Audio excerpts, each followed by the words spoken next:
to make one assumption, which is going to be a convenient one, and that is that everyone who is in here was in the Tuesday lecture. And the reason I want to make that assumption is because I want to use Stephen New's introduction as covering all introductions you might want, which means I'm not going to say anything else. So, and welcome to this joint session of 125 and the next 100. And those of you who hadn't found your way to this room before, and were able to find it today, we hope you'll be able to find it again next week.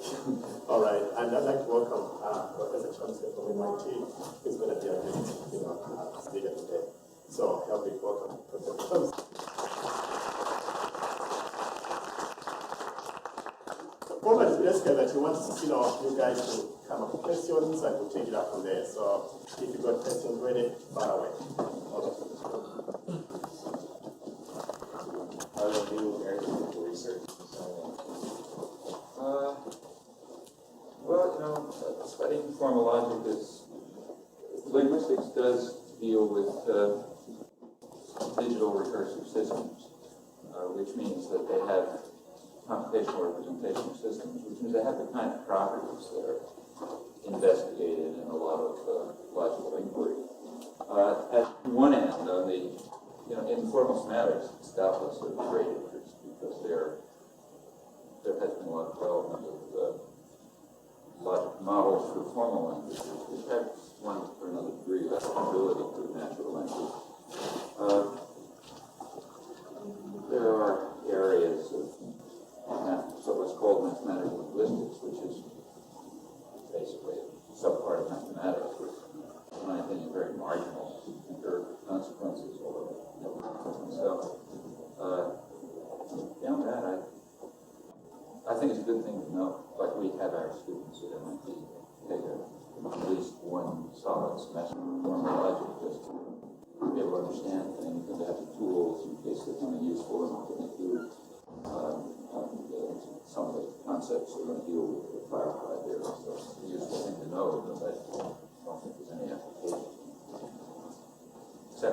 Except in a lot of natural language semantics, where it is used quite intensively, quite reasonably, you want to understand that, lots of quantifiers and sort of thing, it helps in those lots or follows working models you really. It's not heavy logic, it's knowing the basics. That was a perfect lead into my question. I'm going to preface this by saying I'm in Linguistics 100. This is only my first revision of linguistics stuff. So I was surprised to learn from your lecture Tuesday night that your syntax was developed out of recursive mathematics, and I was really interested in that because I'm studying recursive programming right now, and the correlation is very interesting. How did all of that come about? Well, there's a historical connection. I mean, traditionally, you go back a couple centuries, people understood that language has properties of digital infinitive potential. So, traditional slogan is that language involves infinite use of finite means. And that goes way back to Cartesian philosophy, which is sort of a major idea, but nobody knew what to do with that. It didn't mean anything. There was no understanding. You could sort of see that the use of language is unbounded, it's creative, it keeps saying new things, it's obviously constrained, obviously there are very rigid constraints on it. But the concepts were kind of floating around. You get to somebody like Otto Jespersen, who's the last person in this tradition, really. He understood that, you read, philosophy of grammar or something, that the ordinary use of language, the speaker of a language is, as he put it, guided by a notion of structure, which is unconscious, which allows him to form free expressions, for which he has virtually no evidence in experience. Well, that's essentially true, but there was nowhere to go with that insight, because the concepts weren't clear. And then there's a kind of hiatus. You move into structuralism and behavioralism for about, this is Jespersen's about 1920, so it's, 30 years, let's say. And the subject is very much narrow during that period. So in the structuralist period, there's a lot of intensive investigations of extremely narrow topics, phonetics and phonology, morphology, virtually nothing else. The behaviors approach is pretty narrow. There was a lot of new data that came along. Like people did a lot of work on, very wide range of American Indian language and so on that hadn't been looked at before. But the field very much narrowed as compared to tradition. All right, on the side, recursive function theory, the theory of algorithms, recursive function theory, all that stuff was coming along. And it, in fact, gave the answer to the questions that were left open. What does it mean to have infinite use of finite means? By the mid-50s, that was very well understood. Coming from logic, trying to study formal systems and theory of algorithms and so on. And then you could sort of whip it. You could use the tools that were around, the formal tools that were around, to approach the traditional questions. And out of that comes generative grammar, basically. I should say that this is kind of ahistorical because at the time, the entire history is totally unknown. So this is kind of, if the world was rational, this is the way things would have worked. But it's not rational. I mean, the structuralist behaviorist positivist period completely wiped out the past. So say when I was a student, I never heard of these things, either in linguistics or philosophy. They were unknown, flatly unknown. If you look at literature at that time, you see that they were unknown. So they had to be rediscovered later on, after all the work. So it's not an accurate historical description, but it's the way history would have worked if the professions weren't so irrational. Looking at syntactic structures, what were your influences, and how did structuralists and for that matter, behaviorists and positivists and other fields react? Well, first of all, I have to say something about syntactic structures. It's a very misleading book because it was not written for publication and it was not written for linguists. Syntactic structures was undergraduate course notes for MIT students. MIT students were coming out of engineering and mathematics and computer science and things like that, and care about language. And so syntactic structure starts off from where they are. So it has a lot of discussion about finite automata and theory of contextual grammars and all that kind of stuff, which in my opinion has nothing to do with linguistics at all. And then it kind of gradually works up to, transformation grammar, but it's been extremely misleading because that was the only thing that ever published. Now there was a big book behind it which never got published. It was logical structure and theory, which was unpublishable. And that was straight linguistics. So it had nothing about finite automata and nothing about the theory of contextual grammar and none of this stuff. It just went into what I thought linguistics should be. But that was unpublishable, and it gets to your question. It was unpublishable because it was unintelligible. It dealt with questions which in fact had a traditional cast, though I didn't know it, and nobody around knew it. So they just looked like it was coming from Mars. It had nothing to do with anything that anybody was working on. It did go to one publisher, but it was returned, not implausibly, his name, the reviewers didn't know what it was about. It was finally published part about 20 years later, after the paper changed. So you can see where it was. But the only thing that entered the public domain was syntactic structures. And that has had a very misleading effect. I mean, there's a long tradition in contemporary linguistics, which is totally crazy, in my opinion, which has to do with looking at the formal power of systems.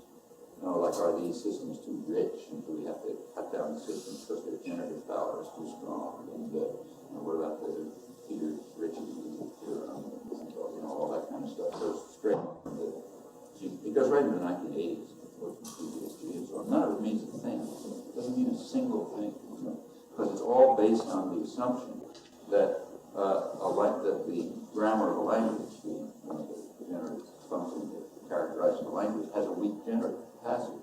That is, generates a class of well-formed expressions, and that's just not true. It doesn't. The reason syntactic structure starts from there is because that's what formal languages is like. So, the attempt was to move from people's understanding of existing formal languages, arithmetic or algebra, or more advanced students who were doing mathematics and so on, understood formal languages, to move from their understanding into the study of natural language. But none of this has any meaning for natural language, and it has led to just enormous confusion. It's a whole long literature of confusion on this, which is still being unraveled, partly because of misleading characters, syntactic structures coming out of undergraduate course notes in engineering. Now, how was it received? Well, total incomprehension. If you look at the reviews mostly assumed it was some crazy European thing. This was actually published in Holland. There were virtually no reviews in the United States. There's one review in the United States in language by Robert Lees, but he was on the inside. He was at MIT and he knew it about, he had a background in math and science and the editors he got reviewing, but that was, nobody understood his reviewing, but he understood the book. So the book and his review were kind of off the corner somewhere, and the field was off somewhere else. And the traditional grammarians, they sort of understood it, because in many ways it had a feel of traditional grammar to it. And a lot of them just looked at it as kind of a new technique for describing things. You know, it used to use this notation, now it uses this notation. But it's basically disconnected from the existing intellectual milieu, and it had to start from zero. That's why it started at MIT. You know, MIT is the strangest place you think to have linguistics developed, but it was precisely because MIT was out of the academic system. So there was nothing blocking it. It was just coming straight out of a research lab electronic. And in fact, if you notice the way the field developed in subsequent years, it's been around the edges of the major institutions.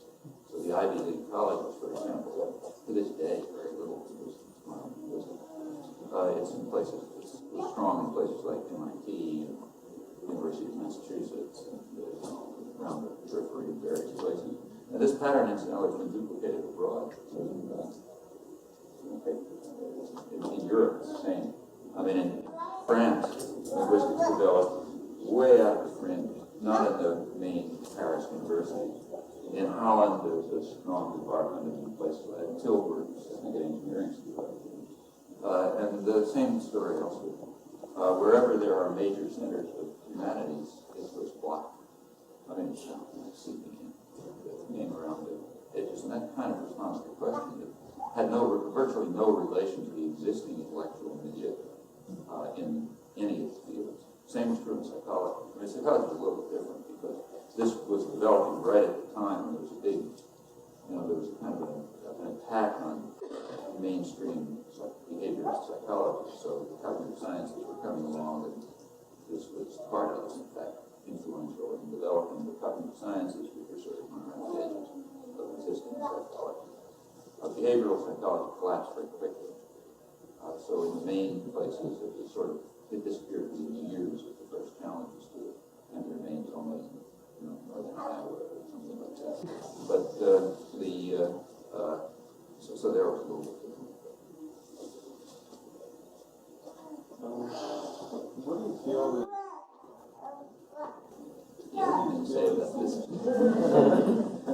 The future of, say, connectionist theory in relation to linguistics.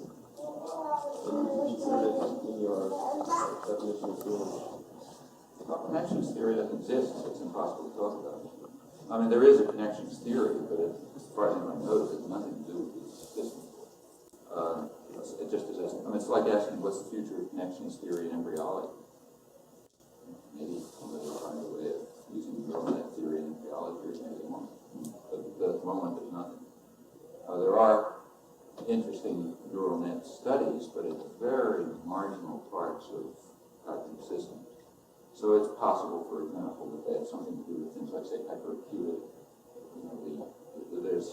There are systems, parts of the perceptual system, which have the property that they get tuned very rapidly to extremely narrow systems. Like slightly change a couple of photons, and the system gets tuned. And it's possible. That sounds like the kind of thing that connections models might be appropriate for. But I'm unaware of any applications anywhere else. I mean, there were attempts to apply connections models in various natural language topics, but to the extent that they had any results, it was because they built in the answers independently of connections to architecture. And they've tried to deal with topics so narrow and small that it doesn't matter how they come out. Like, how you learn probably model that in 20,000 different ways. So there's just no topic that's a lot of height. There have been attempts to study, I think I mentioned the other night, to apply neural net models to much simpler systems. But at least one of the basic kind of topics of investigation in neurophysiology is nematodes. And the reason is these are these tiny little worms with 1,000 cells roughly. And the reason is that they're the biggest creature for which the neurology is completely understood. So you have the whole wiring diagram and whole developmental pattern. 300 neurons, takes 3 days to develop. It's all understood. You know the genetic instructions. You know everything. Except nobody understands what the stupid worm is doing. So there's big attempts to try to model this system. It's a good system to study because you know so much about the biology. But it's been tough. And there is a big research group at MIT that's working on it. They tried connections models but gave them up pretty quickly because they abstracted much too far from the physical reality. They are very abstracted. And their conclusion, which I can't evaluate, I read some of the research reports, was that the models just abstracted too far and they needed much richer physical models with all kinds of other biochemical connections and neural peptides and this and that and the other thing. And they're still working on it. Their papers. I mean, maybe it'll be, it's possible, but at the moment, as far as I know, there's really nothing to talk about. There's a ton of literature. Literature is huge. But the literature is always about what would it mean if, what would it mean if such systems work? It's like asking what would it mean if an unstructured system could deal with problems of reality. I'm surprised. Beyond that, there's nothing in the biological world that works like that as far as I know. I mean, everything that's known in the biological world is highly structured, very specifically structured. So that starts with, big molecules. You get from big molecules up to cells and so on. To the extent you understand anything, there's always a highly special structure, very modular, all really specific chemical interactions taking place that have to take place under very precise conditions, concentrations of chemicals and so on. And then you when you get beyond big molecules, understanding tails off very fast. But there's no reason to think that things are different than they are elsewhere in the natural world. So it's certainly worth pursuing and maybe something. At the moment, it's just a research program that some people seem to invest in. I'm also on the and I certainly don't understand the position. He's the right person to understand, but he's keeping quiet.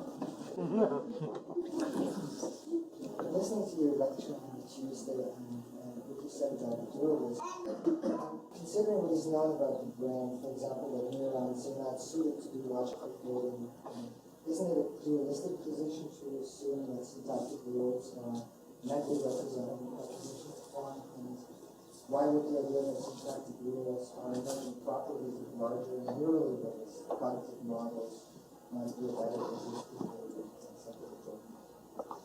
It's a little bit like asking, let's go back a century. Let's go back early part of this century. They're not very far back. You've got chemistry, the kind of stuff we study pretty much even in high school. Valence and the periodic table, and all these complex, organic molecules and so on. The big lore, a lot of big rich science, a lot of predictions, a lot of explanations. Then you had physics. Physics was a stage where people didn't know, there was a big debate about whether molecules were real. Are molecules real or are they just computational devices? Poincaré, for example, a major figure, held that the only reason why anybody believes in molecular theory is game of billiards. But it's just a technique for organizing things. It's there's no atomic theory. You didn't know whether atoms being broken up. Well, suppose you said, same kind of question you're asking me, you come to a chemist, you say, look, the kind of things you guys are doing are so remote from physics. Wouldn't it make more sense to build on known physical models and take little hard balls, atoms and electromagnetic fields and so on, and maybe out of that will come chemistry? Well, it wouldn't have been smart because the physics was wrong. It was dramatically wrong. And to build on the known physics would have been pointless. And nobody did it. What you tried to do is expand chemistry as much as you could, knowing that there was an enormous gap with physics. And then physics underwent its own evolution.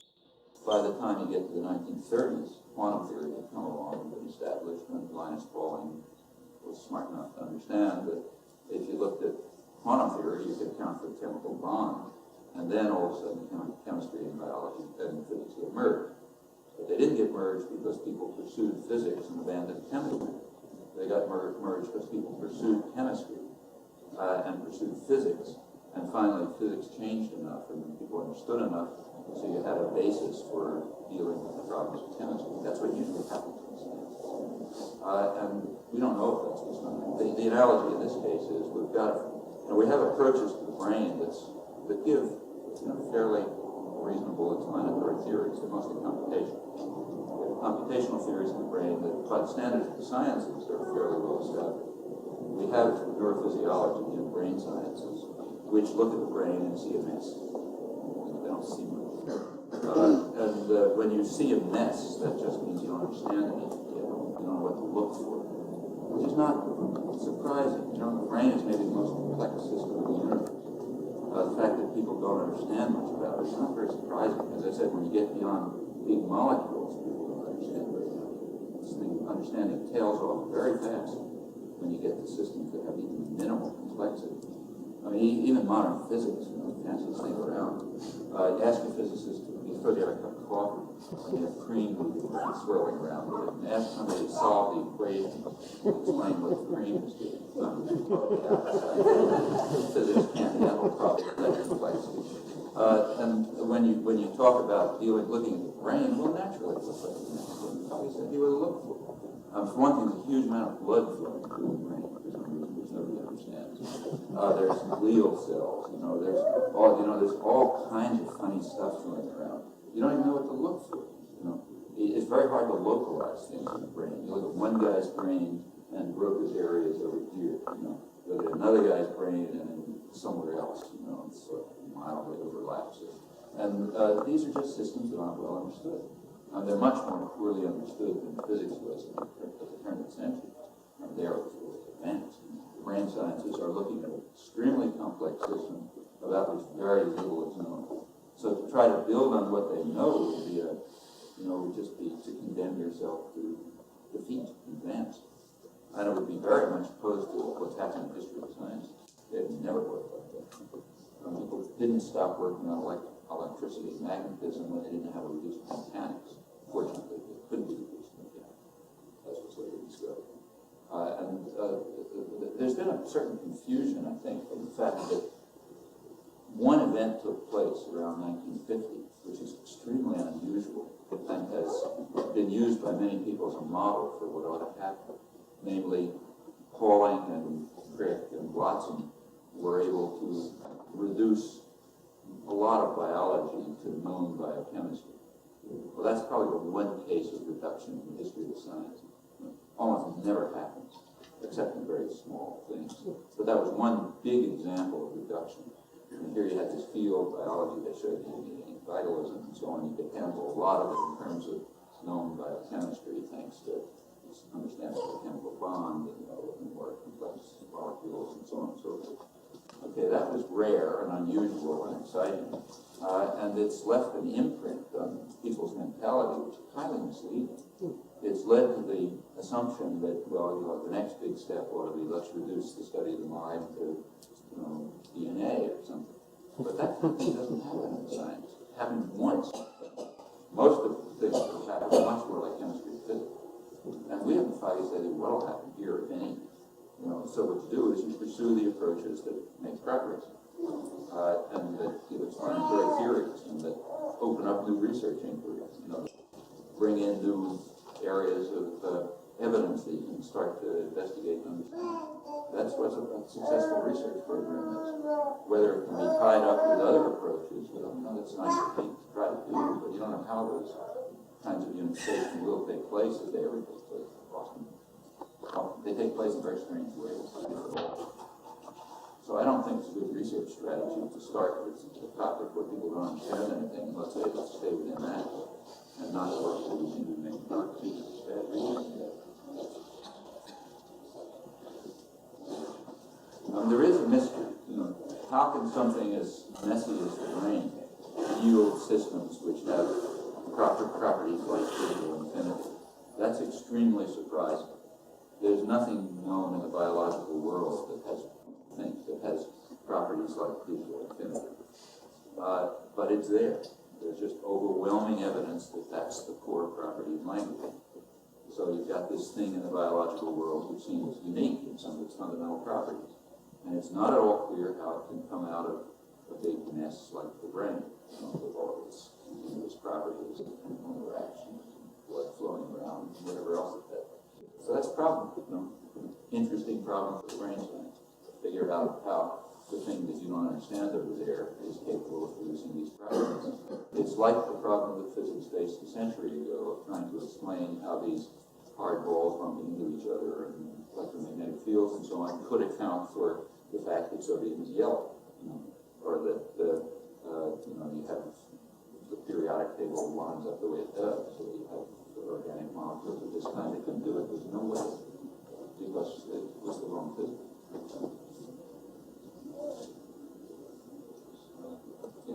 I have two questions that are sort of related. First question is, so what do you think about AI, artificial intelligence? And also, yesterday you talked about the rapid transition paradigm. The rapid transition paradigm. I know you're against it. As you know. Can you tell us what that is? Direct. What is it? Yeah, and what the arguments are for it. Well, AI is kind of like, there's nothing to talk about. I mean, in a way, AI, I could say I'm doing AI. If AI is the attempt to model aspects of intelligence, everybody's doing it. If it's something else, I don't know what it is. Mostly it's hybrid, in my opinion. For about 40 years now, there has been fantastic predictions about what's going to happen in 6 months. Slightly bigger than years. And that sort of goes in front of the subject, like a steady 6-month period. Some of the people go through the field and that's what it's been like. And sometimes there's a tremendous, you want to see how much type there is, have a look at there's a very good, maybe you know it, there's a 3-volume book series called, I think it's called Invitation to the Cognitive Sciences or something like that. You know that? It's edited by Dan Oshers and a bunch of other guys. And it's very interesting, very good material in it, very good articles by extremely good people, kind of summarizing what's known and everything. And volume 3 has an article on artificial intelligence by Churchland, who's one of the theorists of this book. And it starts off, I'll take that paraphrase from memory. It sort of starts off something like this. It says, the research in artificial intelligence in the last 30 years is, the most exciting research program in human history or something. Quantum physics is kind of like a footnote. It starts with very exalted prose or something like that. And then comes the article, and you kind of read, you wait to see what the big excitement's about.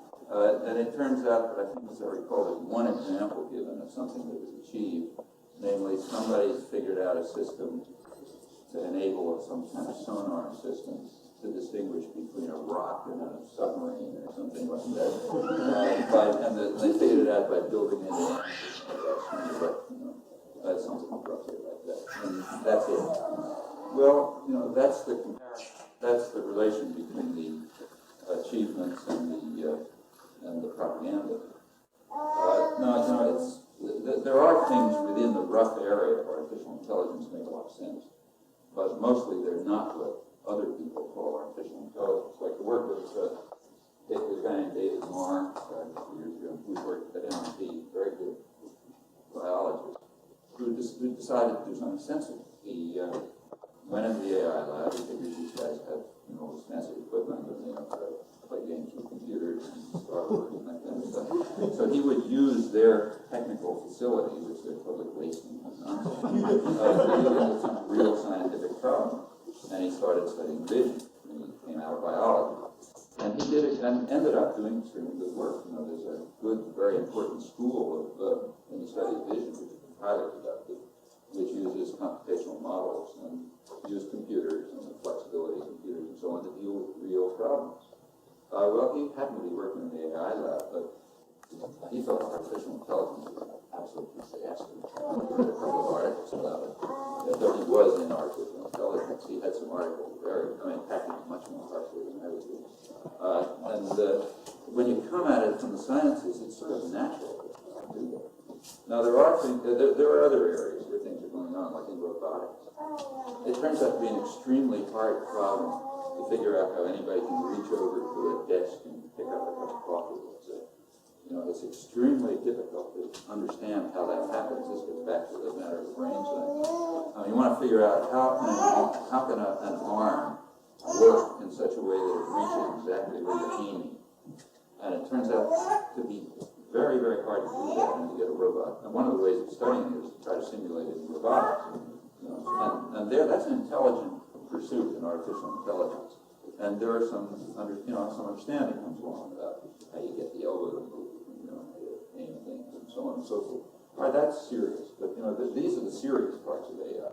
But the parts that are well known, like how do you get a computer to translate, understand Chinese, or one of these things. This is just science fiction. There's nothing there. It's zero. About the radical translation paradigm, that's a very influential idea in philosophy. It goes back to Quine originally. The idea sort of is the following. You're, let's say, a linguist, and you go to some island somewhere, and there are these creatures running around who are humans who are talking, and you want to find out what their language is. Okay? This model is supposed to be the model of a child learning language. The child comes into the world, people run around making noises, and you're supposed to figure out the language. And the radical translation paradigm is a statement about how you proceed, and it goes like this. You obviously have to have something.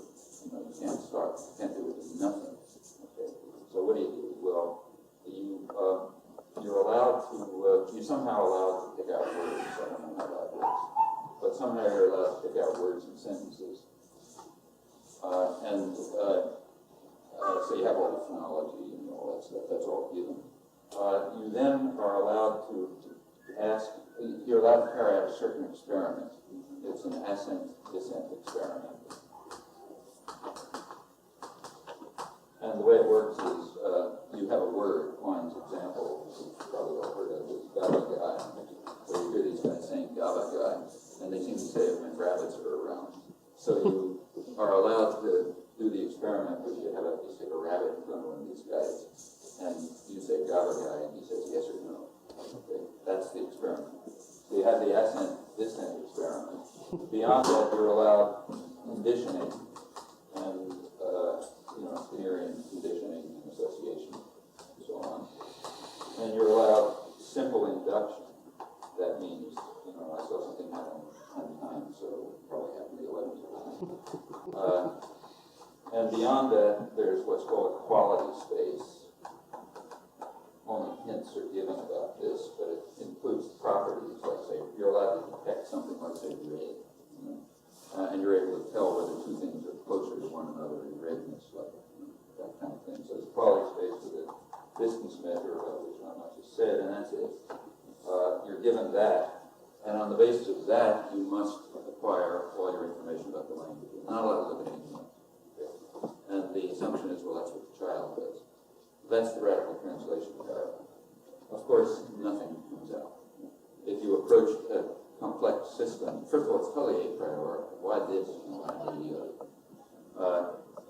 and if you do approach trying to solve some problem, and suppose you're trying to study chemistry this way, and somebody said, well, you're allowed to assume so-and-so, and here's the one, you're allowed to use Bunsen for it, but not anything else. And you're allowed to do simple induction, but not normal theory construction, and you're not allowed to look at some other, you study inorganic chemistry, you're not allowed to look at organic chemistry. If such stipulations were made, of course, nothing would ever happen.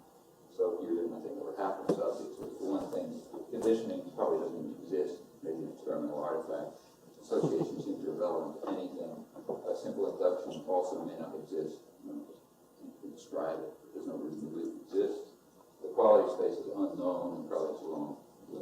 Examples are the wrong ones. There's no reason to stick to this experiment.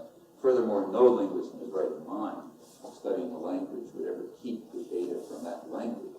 Like you're working on, say, Swahili, you'll bring to bear anything that people have learned about Japanese, obviously, and that makes sense, because you study Japanese, you learn something about the common language faculty, and naturally apply that knowledge in your study of Swahili.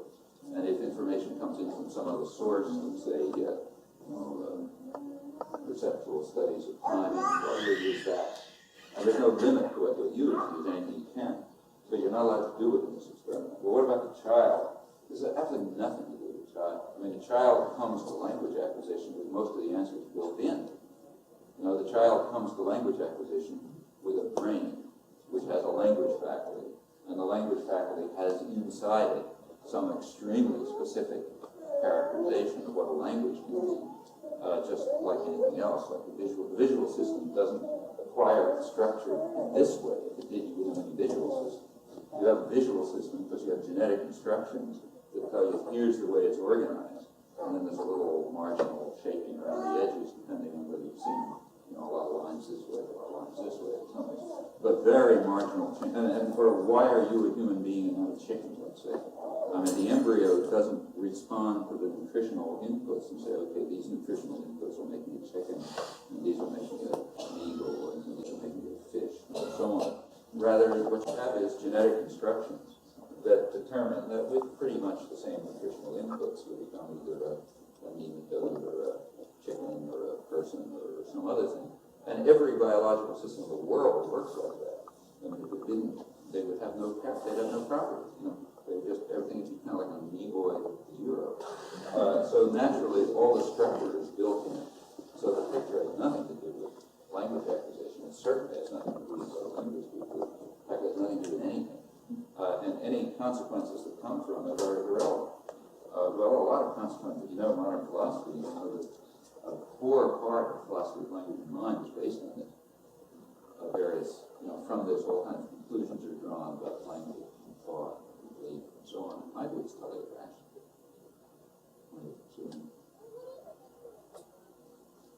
The argument for it, there is an argument for it, but the argument for it is so bad, it's almost embarrassing. The argument goes like this.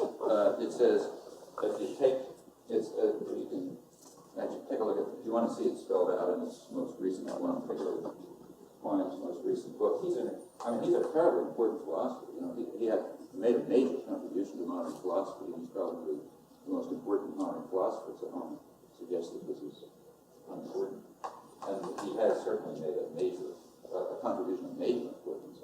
But this is different. He has to go forward. Repeats the story that goes back many years. And he argues in this that linguists have to be behaviorists. They have to look just as behavior. And the reason is that the child, so here you've got this child, who gains a language somehow, so the kid comes out with a language. But what is the kid looking at? What are the inputs? Well, the input is solely behavior. The only thing that the child sees is the behavior of people in particular situations. And therefore, if the linguist wants to investigate this transition to the linguist must also look only at the behavior. Because the output, the language that you know, depends solely on the behavior that the child was able to observe. Well, that part is true. There's nothing false about that. But it doesn't, the conclusion that the linguist must be a behaviorist is far off the mark. In fact, to see how far off, just translate this into any other part of biology. So let's let this thing be an embryo, say a chicken embryo. Well, the only thing that chicken embryo sees, the analogy to it, is nutrition. Take that out of the oxygen, whatever the inputs to the embryo are. So the chicken only looks at the embryo only looks at the germ cells, and only looks at the nutrition, and out comes chicken. Okay, so therefore the embryologist must be a nutritionist. Okay? The embryologist must do nothing more than study nutrition, because it's true that the chicken depends solely on the nutrition. Well, that argument is so obviously ridiculous that it was left, because plainly what the embryologist will do is figure out what's in here. What in here is making that nutritional input become a chicken. And analogously, the linguist will look here. Ask, well, what can I figure out about the nature of the language faculty that enables the triggering experience, or whatever it may be, to become English? It's a perfectly analogous thing. And I would think if you keep the behaviorism, just analyzing the behavior, you'll get about as far as you keep the nutrition rather than embryology. Now, the dualist, what I'm calling dualism, comes in the following sense: that nobody would ever make this proposal for embryology. In fact, if he made the proposal that embryology, he'd be laughed out of the room. On the other hand, the proposal is made about the study of language or any mental thing, and it's taken extremely seriously. In fact, it defines the major intellectual disciplines for decades. Why? Well, that's what I was calling dualism. That is the insistence, which seems to be extremely deep somehow in our psyche, to become extremely irrational when you study aspects of the world that people put under the mental. Thoughts, decisions, language, beliefs, feelings, that kind of stuff. They may be hard to study, but there's no reason to become completely irrational in your thinking. Can you comment on usability of language and communication? Usability? Unusability. Unusability. Yeah. Well, one of the well-known facts about language is that, so suppose, you and I share roughly English or any other language. Okay. Large parts of that language are simply unusable. Meaning, if you try to use them, nobody would understand what you're talking about. And it's not because they're terribly complicated. I mean, you have very short, well-formed sentences that people can't understand. There's lots of categories of these that are known. So one category is garden path sentences. Sentences which are designed specifically by psychologists to test the fact that when you present the sentence to people, they misunderstand it, and they misinterpret it, and they misread it, and so on. Famous example is Tom Beverly's example: horse race fast, fell. And when you give this to naive informants, not people like you, but naive informants, when you give them that sentence, they get completely confused because they don't understand what fell is doing. There's a sentence, the horse raced past the barn, and then all of a sudden you say fell, and you can't parse that because it's not a sentence, it doesn't have any structure. So they don't understand the sentence. Now, if you present it to them in a different way, you sort of build up step by step, and you to the stage where they'll perceive this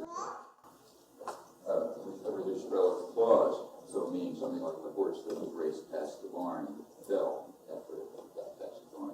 Then they understand it the way their own language assigns an analysis to it, but their performance systems can't get that analysis. It's a different analysis. It's called a garden path for obvious reasons. The first analysis we reach is a garden path. It's taken in the wrong direction, and it's hard to recover. And there are many other categories of sentences that you just can't interpret. Although there's an answer in your brain, you can't find it. So here you have the expressions of your language, and then there's some scattered part of it, which is usable. That is, if you talk in that scattered part, people understand you, and you'll be able to understand yourself. Well, what is that scattered part? Well, it's an interesting question. I mean, we don't know how. It may be rather small. It may be, I suppose, all the same, but that's tricky notions of small and large, but you can do it. I mean, it might be quite a scattered part. Not not dense in the set of expression.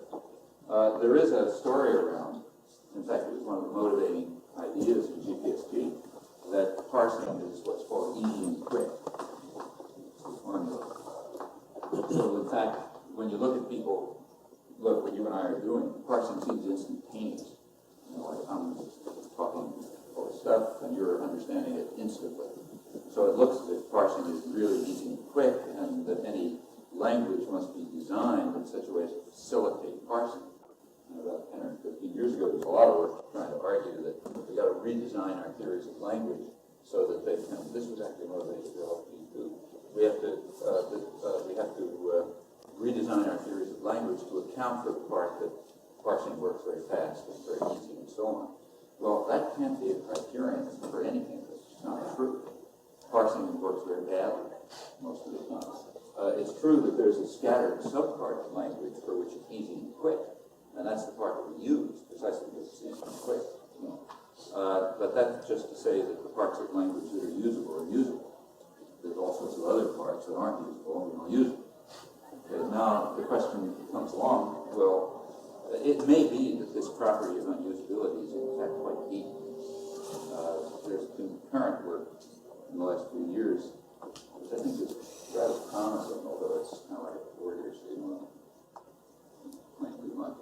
But that seems to indicate that what are called economy conditions, these are like global conditions on derivations that try to make the derivation itself meet optimality properties, like have the fewest steps, let's say, or things like that, seem to be involved in determining the sound meaning relation, determining what an expression is.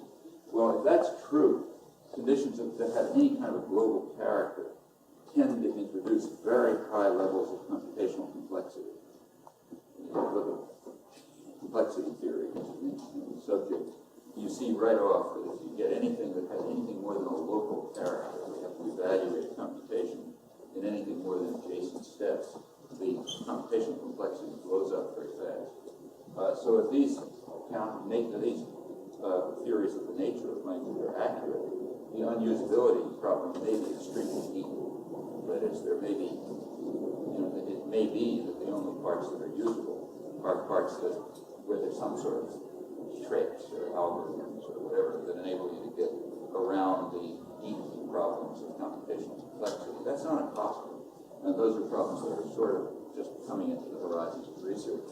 But the general fact is, which is undisputable, is that only a scattered part of language is usable. Most large parts, we don't know how much are unusable, and we know a lot about cases that are unusable. Well, what is that? Is that a biological problem? No, because there's, as long as you throw out one dogma, which is that evolution makes useful systems. It doesn't. There's nothing in the theory of evolution that says that the things that come along should be well adapted to their purposes, and usually they're not. Lots of things in the biological world are very poorly adapted to their purposes. And most of you, if this is statistically normal population, more than half of you will have had severe backaches once or more in their lives, and maybe really severe ones, and ended up in the hospital with surgery and stuff. Part of the reason for that is that the skeletal system is extremely badly designed. And in fact, that's not just humans. It apparently goes all the way back through mammals. They now seem to think that all the mammals have backaches. It's just that cows don't know how to tell them. And if you look at the structure of the system, it's just a bad engineering job. And it's good enough to survive, and that's all that's required. And maybe it was the best thing that could be done with the tools at hand. Evolution has to work with what's around. It's a tinker, I sometimes say. And when you tinker, you get something that sort of works, but it may work very badly. And somebody from the outside looking could maybe say, I can design it much better. And that happens all the time. And it's entirely possible for language faculty. It's just like anything else, again, that very badly adapted to its purposes. Well enough adapted so that we can get by with it. Now we use it. I mean, it's even possible that there's another organism around that has a language faculty exactly like ours, except that it's all unusable. So like maybe the reason why you can't get anywhere with apes, I'm not proposing this, but it's logically possible, a logical possibility, but probably biologically impossible, that the reason why apes, you can't tease anything remotely language-like out of apes, is that they have a language faculty exactly like ours, but have no access to it. Well, that's conceivable. And in fact, it's even, if somebody proposed that, you could even imagine an experimental inquiry that could lead to that result. So, for example, if you could ever find the basis in cells, let's say, whatever that is, for the language faculty, you might find that some other organism has the same thing. All right. It's a tool if you have to believe, those you have to believe, but you still have the room. All right, so we will continue for a few more minutes if the transfer. So, by the way, until Can you give us your evidence for, seems really important for your theories and for what you believe that it's important to have this innate language faculty, is that right? It's important, it's just the truism. Well, what's the evidence for The evidence for it is that you and I are talking. I mean, it's like the evidence it's like the evidence that an embryo has in it instructions that make it become a chicken. Isn't it possible that we just have the like, let's say you could say biologically you have the brain, the neural connections and all that we have the potential for language? Well, no, I agree. We have the potential for language. The potential for language must be rich enough.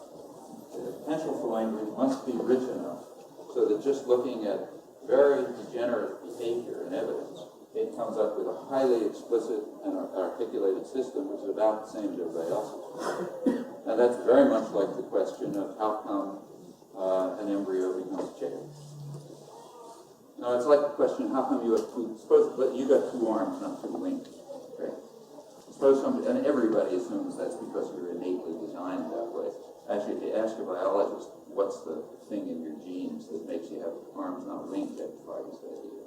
But everyone assumes that the place to look for the fact that you have two arms and not two wings is in something about the internal design. I mean, not in the nutrition that goes to the cell, let's say. Well, they assume that just because they're reasonable. I mean, there's not enough information, even though you don't know anything about it.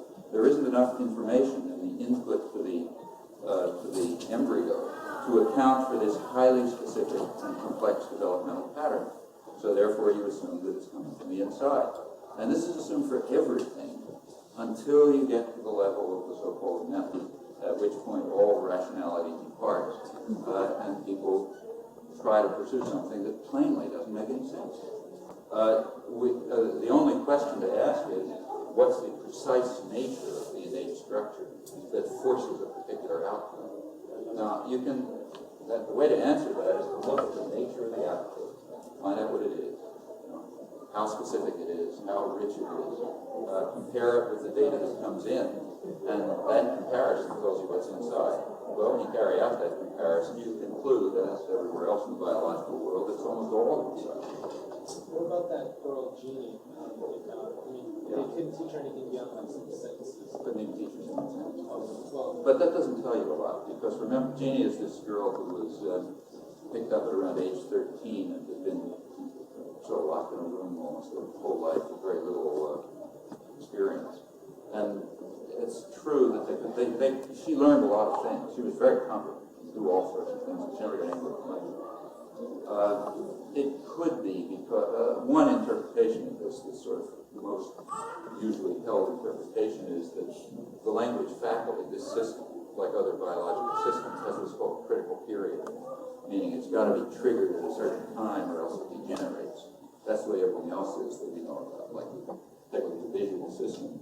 If you don't stimulate it, it's going to become an insect eye or a rabbit eye or a human eye because of the way it's designed. There's no way of changing that.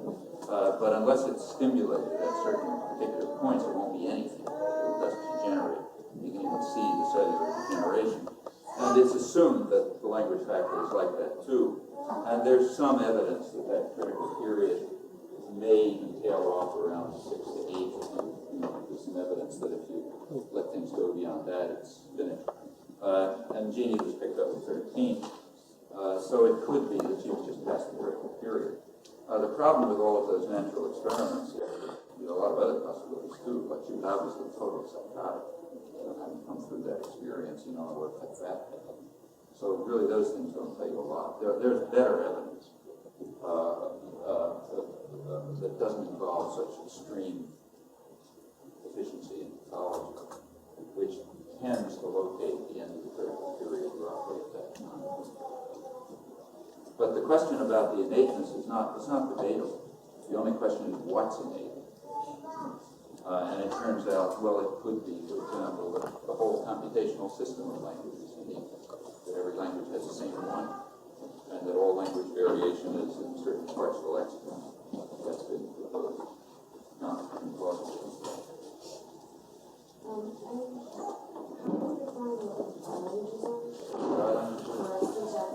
What comes out of the system?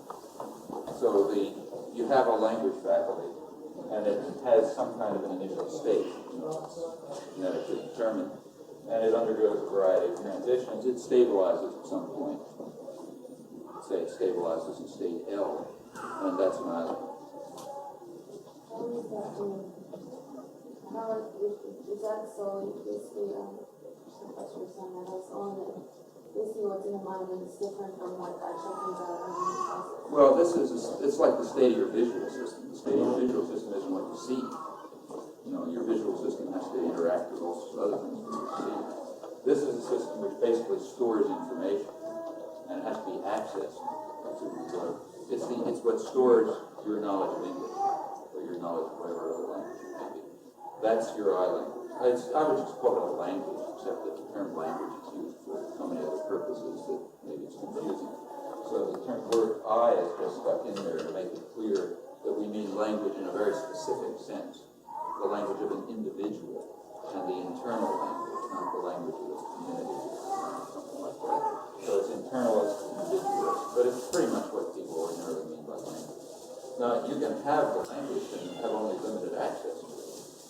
The way what you do with the language depends on other systems, like your articulatory system, conceptual system, and your system of beliefs, and all sorts of other things. That affects what you do with the language. And in fact, there are cases, well known, by now there's a range of cases, where having an I language is sometimes called grammatical competence. That's the term that psychologists often use for having grammatical competence. That means the capacity to form well-formed expressions and to distinguish them from others and put them, have them have the proper form, get the verb in the right place, and that sort of thing. There are other kinds of competence around. There's a kind that psychologists sometimes call conceptual competence, meaning the ability to say something sensible, okay, not just gibberish. You can put together grammatical sentences with complete gibberish. But we don't, normal people put together sentences which mean something. And then there's a third kind of competence that's distinguished as sometimes called pragmatic competence.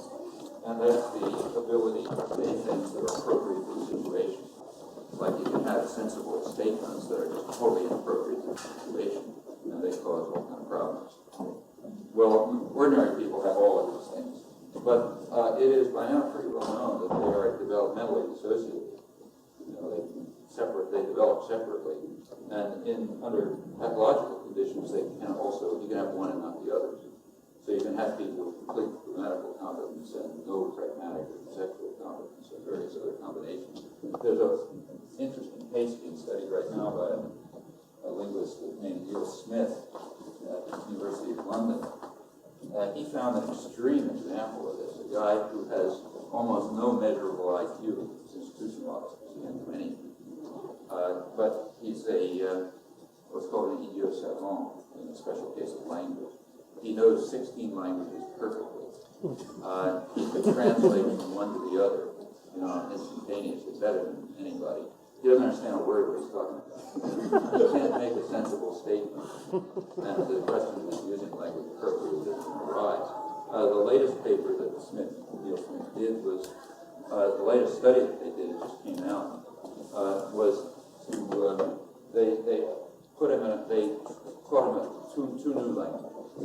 One of them was a real language, Berber, and they taught him just by exposure. He learns almost so fast. It's like an infant, you know. So they exposed him to Berber, and then they invented a language, which violates linguistic principles. So they invented an impossible language, what's assumed to be an impossible language. You know, a language that violates the innate properties of the language. And they taught him those two things. Then they also did the same thing for normals. So there's a control group of normals to whom they also taught Berber and this other language. And the results were roughly like this. Chris, this guy, learned Berber, you know, immediately. So there's his 17th language. On the impossible language, he was totally hopeless. He couldn't do a thing. So plainly, his language faculty is functioning fine, but he can't do anything else. Now, what about the normals? The normals didn't learn Berber at all. I wouldn't if I were in the same situation. It's just too hard for an adult. But they were able to make some progress with the... and the way they were able to do it was by treating it as a puzzle. You know, so that if you treat it as a puzzle and you have other conceptual capacities, which this guy lacks, you can somehow work your way out of the puzzle. But some very simple things they simply couldn't learn. Like, for example, I remember one of the cases was that in this impossible language, they designed it so that when you want to negate negations, you know, to deny a sentence, put in a negative particle, you did it after the third word. Okay. So you get to the third word of the sentence, whatever it is, and that's where you put in a negative particle. And natural language can't do that. They don't have numbers. There's no number counters in the language faculty. And nobody could figure this out apparently. You know, pretty simple. But they couldn't figure it out. And there's a couple of other quite simple things that they couldn't figure out. But some of the things they could figure out, it's bears in innateness. You know, what you predict is that you understand the nature of language. You should be able to design impossible languages, which should be impossible for somebody who has only the language faculty and nothing else, like this guy apparently has. So these capacities do seem to be dissociated. I forget when it started. I got it.